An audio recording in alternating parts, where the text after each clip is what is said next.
पण इथे आलो आणि माझ्या या हॉबीला खरंच इथं भाव चांगला मिळालेला आहे. त्याच्या इतकं सुंदर वातावरण माझ्या हॉबीला पोषक नाही आहे मी पाहिजे. Thinking I am on a vacation. नहीं यार, मेरा घर है यहाँ पे. This area is where I live. You can see nice weather, beautiful scenario all around.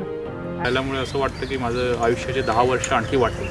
म्हणजे माझा एक सडनली आमच्या R4मध्ये एक पॉन्ड आहे, तिथे नेहमी एक बगळा म्हणजे येऊन बसतो आणि किंगफिशर पण बघितलं. आणि हे सर्व म्हणजे मुलांना पुस्तकामध्ये दाखवण्यापेक्षा रिअल नेचरमध्ये दाखवायला पण असं वाटतं की फार चांगलं असतं. Something I really appreciate because I really like dancing and this is one of my passions and I get to transfer it to everyone over here.